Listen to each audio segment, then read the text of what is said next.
आजच्या या मोर्चासाठी उपस्थित असणारे आपल्या तालुक्याचे लोकप्रतिनिधी डॉक्टर किरण लहामटे, आमचे नेते मार्गदर्शक डॉक्टर सुधीरजी तांबे, वेळेअभावी सर्वच मान्यवरांची नावं गेले मी टाळतोय, परंतु सर्व उपस्थित सर्व मान्यवर आणि खूप चांगल्या संख्येने या ठिकाणी उपस्थित असणाऱ्या माझ्या शिक्षक बंधूंनो, भगिनींनो, पालक आणि विद्यार्थी मित्रांनो, मला डॉक्टर घिगेंनी आठवण करून दिलेला दिवस आठवतो. याच ठिकाणी 2016 साली एक परिषद झाली आणि शाळा बंद पडण्याच्या पार्श्वभूमीवर आम्ही ठराव केला होता. आपण सगळ्यांनी त्यावेळी येथे सांगितलं की हे जी काही कीड येते आहे, ही कीड इथे थांबणार नाही, ही वाढत जाणार आणि सगळ्या शिक्षण क्षेत्राचं वाटोळं या किडीपासून सुरुवात होणार. मला तो दिवस आठवतो ज्यावेळी इथे एक झाड होतं, 10 बाय 10चा मंडप होता आणि 100-200 लोकांनी आम्ही चेतावणी दिली होती की सावध राहा, आज आम्ही जे सांगतोय उद्या ते तुमच्या दारात आल्याशिवाय राहणार नाही. आम्ही आज जे सांगतोय तुमच्या संसाराची राख रांगोळी केल्याशिवाय राहणार नाही. 2016चा प्रसंग मला आठवतो. मला आज दुसरा प्रसंग आठवतो. कोविडचा काळ होता, संबंध भारतभर लॉकडाऊन लागलेलं होतं, माणूस माणसाशी बोलत नव्हता आणि शेतकऱ्यांना पॅकेज देण्याच्या निमित्ताने अर्थमंत्री प्रेस कॉन्फरन्स घेऊन सांगत होत्या की आता शेतकऱ्यांना कोविडचं पॅकेज म्हणून आम्ही 3 कायदे आणतोय आणि शेतीचं नंदनवन करतोय. आमच्या विचाराची माणसं दुसऱ्या मिनिटाला सांगत होते सावध राहा. आज शेतीचं नंदनवन करण्याची भाषा करून जे कायदे आणून घातलेत ते कायदे दुसरा तिसरा काही नाही, एक नव्या प्रकारचं षडयंत्र आहे. आज ते दिल्लीतून बोलतायत, उद्या ते तुमच्या दारात येईल आणि शेती नेस्तनाबूत करतील. मला आज तो दिवस आठवतो ज्यावेळी शाळेच्या बरोबर, शेतीच्या बरोबर आरोग्याच्या क्षेत्रामध्ये सुद्धा असंच खाजगीकरण सुरू झालं. सुरुवातीला ते विभाग कंपनीच्या माध्यमातून खाजगी स्वरूपाच्या दवाखान्यांमध्ये सरकारी उपचार देण्याच्या निमित्तानं आलो.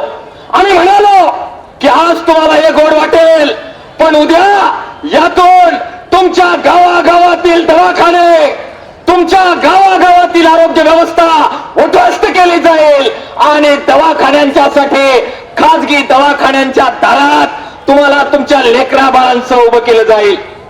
आम्ही ज्यावेळी सांगत होतो त्यावेळी अनेक शिक्षक तज्ञ, आम्ही ज्यावेळी बोलत होतो त्यावेळी अनेक कृषी तज्ञ, आम्ही ज्यावेळी बोलत होतो त्यावेळी आरोग्य क्षेत्रातील बडी बडी धेंड यांना नेहमीच कावीळ झाली आहे, यांना चांगलं दिसत नाही म्हणून आमची टर उडवत होते. आज पुन्हा एकदा सांगून जातो, 2च मिनिटात संपवणार, पण आज पुन्हा एकदा सांगून जातो, जी राख रांगोळी तुमच्या संसाराची, तुमच्या लेकरा बाळांच्या भवितव्याची, तुमच्या शिक्षणाची, तुमच्या रोजगाराची होते ती एवढ्यावर थांबणार नाही. माझा शब्द लक्षात ठेवा, पंचकृषी साक्षीला राहील, ही मायमाऊली साक्षीला राहील. हे जर थांबवलं नाही तर स्वातंत्र्यपूर्व काळामध्ये ज्या हाल अपेक्षा आपल्या बापजाद्यांनी भोगल्या त्याच्यापेक्षा बत्तर गुलामगिरी, त्याच्यापेक्षा बत्तर जीवन तुमच्या आमच्या लेकरा बाळांना आल्याशिवाय राहणार नाहीये. कसं येईल, काय येईल, वर्णन तुम्ही सगळ्यांनी केलेली आहे. लेकराला शाळेत जाण्यासाठी 10-10 किलोमीटर धुमासं चालायला लागलं. लेकराला शाळेत जाण्यासाठी माय मावल्यांना सोडून 20-25 किलोमीटरच्या शाळेत जावं लागलं की शाळेत जाणं पोरं सोडून देतील. आरोग्यासाठी प्राथमिक आरोग्य केंद्र बंद पडले तर साध्या साध्या तापासाठी संगमनेरच्या मोठ्या हॉस्पिटलमध्ये लोक जाणं बंद करतील. भावांनो आणि बहिणींनो, संकट फार गहर आहे. मी संकटाचं वर्णन करणार नाही, संपवणार आहे. मी डॉक्टर आहे आणि तांबे साहेब इथं आहे. या मेडिकल फील्डच्या लोकांनी अमितराव एक गोष्ट मला सांगितली, लक्षणांवर कमी बोला, लक्षणांवर कमी बोला. लक्षणं कशामुळे निर्माण झाली त्याचा मागोवा घेऊन त्याच्यावर बोला. तुम्ही मला भाषणाला सुरुवात करताना सांगितलं, तुम्ही जरा मूळ कारणावर कमी बोला, 3 मागण्यांवर जादा बोला. गल्लत तिथे आहे, गल्लत तिथे आहे. जोपर्यंत निर्भय तुम्ही बनत नाही, जोपर्यंत आजाराचं मूळ काय आहे हे शोधण्याचं धारिष्ट्य हृदयामध्ये बाळगत नाही, जोपर्यंत आपण जी मूल्य जगतो, जे आपण विचार जगतो, त्याच्यासाठी किंमत मोजण्याची हिंमत तुम्ही बाळगत नाही, आजार बळावत जाणार, तुमचा बळी घेतला जाणार. माझ्या मनामध्ये त्याच्याबद्दल शंका नाही. आजार काय आहे? आजार काय आहे? आजार आर्थिक धोरणांमध्ये आहे चास्कर साहेब, आजार आर्थिक धोरणांमध्ये आहे. दिल्लीत बसलेलं सरकार, राज्यात बसलेलं सरकार, त्यांचे देणगीदार असणाऱ्या कॉर्पोरेट कंपन्यांना अमाप नफा कमवण्याची सुपारी घेऊन ते सत्तेत आलेले आहेत. जिथे जिथे नफा कमवता येईल, जिथे जिथे तिजोऱ्या भरता येईल, तिथे तिथे कॉर्पोरेट कंपन्यांना हिरवळ पसरवण्यासाठी जे जे करावं लागेल त्यांना ते करायचं आहे. 3 काळे कायदे दिल्लीत आले, कारण हेच होतं, त्यांना संबंध शेतीचं क्षेत्र अदानी अंबानीच्या पायाखाली आंदोलन घालायचं होतं. शेतकऱ्यांच्या लक्षात आलं, ते घाबरले नाहीत नोकरी जाईन म्हणून, ते घाबरले नाहीत गावचा पुढारी डोळे पटारून पाहिल म्हणून, ते घाबरले नाहीत आपण जे बोलतोय त्याच्याबद्दल किंमत मोजावी लागेल म्हणून. दिल्लीच्या रणांगणामध्ये आपली शेती कॉर्पोरेट कंपन्यांना बहाल करते समजल्यानंतर चालू लागले या देशामध्ये पाकिस्तानच्या सैन्याचं स्वागत करावं. तसं शेतकऱ्यांचं स्वागत दिल्लीच्या सरकारने केलेलं तुम्ही आम्ही पाहिलेलं आहे. रस्ते खोदून टाकले, बॅरिकेड उभारले, अरे रस्त्यांमध्ये खेळ गाडले, मोठमोठाले चर खोदले, पण शेतकरी म्हणाले ही लढाई आम्ही लढलो नाही, तर जिच्यावर जीवापाड प्रेम करतो ती शेती आणि माती हे हरामखोर कॉर्पोरेट कंपन्यांना विकून टाकतील. ते लढले, ते घाबरले नाहीत. भावांनो, इतिहास घाबरून लिहिला जाणार नाहीये, निरळपणाने बोलावं लागणार आहे. तुमचं शिक्षण कॉर्पोरेट कंपन्यांना बहाल करायचा आहे, हा आजार समजून घ्या. उपचार नंतर करू, आजार समजून घ्या. त्यांना छोट्या छोट्या शाळा बंद करून पांडे साहेब एक मोठी शाळा आणायची आहे. तुमचं लेकरू नाही आलं फरक पडणार नाही, पण मोठ्या शाळेमध्ये मग आम्हाला शिक्षणाचं खाजगीकरण होतं, आता कॉर्पोरेटीकरण करायचं आहे. कॉर्पोरेट शाळा उभ्या करायच्या आहेत आणि तुम्हाला जे आता 50,000 30,000 पगार मिळतो, बाहेर फौज तयार आहे डीएड वाल्यांची, बाहेर फौज तयार आहे बीएड वाल्यांची. तुम्हाला 50,000 1 लाख देण्यापेक्षा 5-5 हजारामध्ये शिक्षणाचा बाजार त्या कॉर्पोरेट शाळांमध्ये मांडायला बाहेर फौज आहे. विद्यार्थ्यांचा कच्चा माल आहे, आम्हाला नफा कमवायचा आहे, तुम्हाला विकून नफा कमवायचा आहे.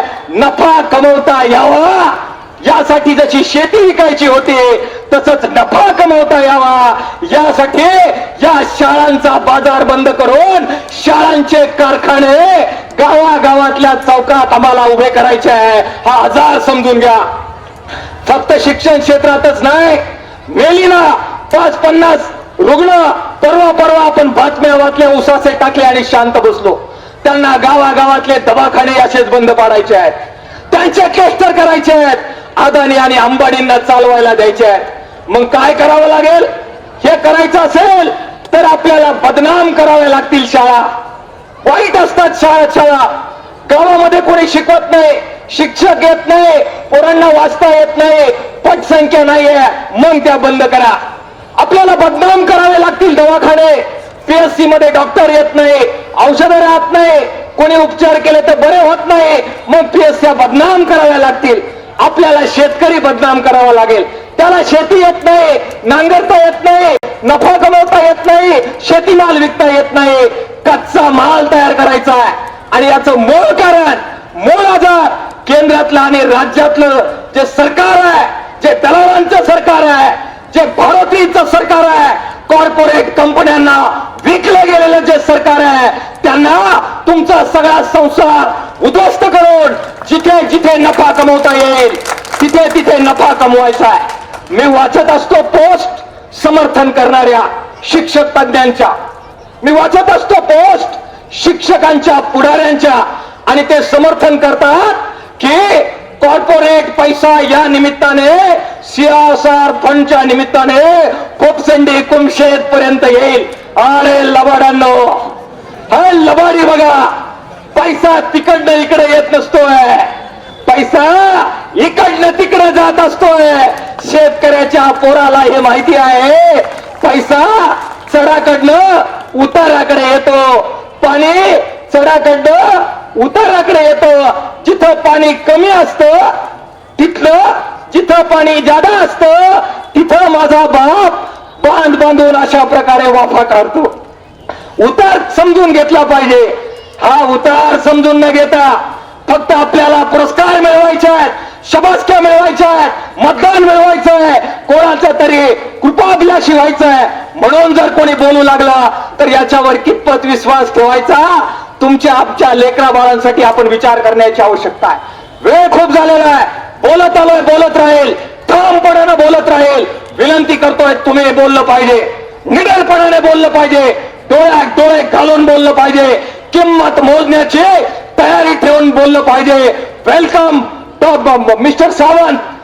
किंमत मोजली, अॅट्रॉसिटीचा खोटा गुन्हा दाखल झाला, तो भोगला, तरी सुद्धा रणांगणात अनेक विनय सावंत आपल्याला लागतील तर लढाई पुढे नेता येणार आहे, तर समोर जाता येणार आहे. अमितराव, आज लोकांना दोन ढोलकीनं काम करायचं आहे. उधर भी हम बजाएंगे, इधर भी हम बजाएंगे, लेकिन याद रखो जो दोनों ओर से बजाने की कोशिश कर रहे हैं, एक दिन जरूर आएगा हम उनको दोनों ओर से बजाएंगे. जरूर हम बजाएंगे, जरूर हम बजाएंगे. आणि ती वेळ येईल मित्रांनो. मराठवाड्यामधल्या जरांगेंच्या सभा आम्ही पाहतोय. जरांगेंच्या सभांमध्ये हजारो लोक उतरलेले पाहतोय. मी काल आढावा घेतला. तांबे साहेब, लक्ष ठेवणं काय चाललंय ग्राउंडवर. रात्री 3 वाजता 7-7, 8-8 हजारोच्या संख्येने लोक रात्रीचे प्रवास करून जरांगेंच्या सभेला जात आहेत. जरांगेंच्या मागणीबद्दल आणि माझ्या मागणीमध्ये फरक आहे, ते होत राहील. पण लोकांमध्ये काय सुरू आहे, लोक नेत्यांना, पुढाऱ्यांना, कार्यकर्त्यांना, आमदारांना, खासदारांना पायाजवळची किंमत देत तुडून पुढे येत आहेत आणि रणांगणामध्ये सामील होत आहे. ज्या दिवशी योग्य दिशा मिळेल, ही पद, ही प्रतिष्ठा, हे निवडून आलेल्या प्रतिनिधींच्या शपथसोबत हे सगळं तुडवत हा सगळा यलगार चालू लागेल. हा मोर्चा सर इशारा आहे त्या सगळ्यांना, भानावर या, भानावर या. आधी सुधारले नाहीत तर तुम्हाला कसं सुधारायचं हे या जनतेला माहिती आहे. चासकर सरांचं, रुपवत्यांचं आणि धुमाळांचं अभिनंदन आहे. तुमच्या सगळ्या शिक्षकांचं अभिनंदन आहे. ही पवित्र ठिकाण आहे. इथे अनेक सभा जुन्या कम्युनिस्टांच्या, समाजवाद्यांच्या झालेल्या आहे. या भूमीमध्ये अनेक क्रांतिकारी यलगार झालेले आहेत आणि या भूमीने जो आवाज दिला तो बघता बघता राज्यभर आणि देशभर परिवर्तनाची नांदी घेऊन पुढे गेलेला आहे. ही पावन भूमी पुन्हा एकदा ललकारते आहे. जाऊया, भिडूया, निर्भय बनूया, किंमत मोजण्याची तयारी ठेवत पुढे जाऊया. लेकरांचं शिक्षण, आपले आरोग्य, आपली शेती, आपला रोजगार वाचवण्यासाठी निर्भयपणाने रणांगणात उतरूया. धन्यवाद. इन्क्लाब जिंदाबाद. लाल सलाम. आपली माणसं, आपलं दुकान. श्री स्वामी समर्थ क्लॉथ आणि मॅचिंग सेंटर, तसेच श्री स्वामी समर्थ एंटरप्राइजेस होलसेल कापड दुकान. अकोलेकरांच्या पसंतीस उतरलेलं कापड विश्वातील लोकप्रिय नाव म्हणजे श्री स्वामी समर्थ कापड दुकान. मनमोहक वस्त्रालंकार, वाजवी किंमत आणि विनम्र सेवा. 6 वार साडी, 9 वार sari, Banarasi silk, suiting, shirting, मंचर टोपी, टॉवेल, शाल, नॅपकिन, फेटा, इनरवेअर आदी साहित्य एका छताखाली. लग्न बस्त्यासाठी खास अद्ययावत व्यवस्था, तसेच लग्न बस्त्यावर ट्रॉली बॅग फ्री, लहान मुलांच्या असंख्य व्हरायटीजचे मनमोहक कपडे, महिलांसाठी होलसेल स्वतंत्र साडी विभाग, तसेच स्वतंत्र लेडीज आणि जेंट्स विभाग. एक वेळ अवश्य भेट द्या, खरेदी करा मनमोहक वस्त्र आणि खुलवा आपलं सौंदर्य. आमचा पत्ता शाखा नंबर 1, श्री स्वामी समर्थ क्लॉथ व मॅचिंग सेंटर, अगस्ती कॉम्प्लेक्स, पहिला मजला, बाजार तळाजवळ, अकोले, तालुका अकोले. आणि शाखा number 2, Shri Swami Samarth enterprises wholesale कापड दुकान, भिंगारे गोडाऊन शेजारी, दत्त मंदिर रोड, कचेरी परिसर, अकोले. प्रोप्रायटर बेनके बंधू. संपर्क 75 88 51 31 33 आणि 024 24 22 33 24.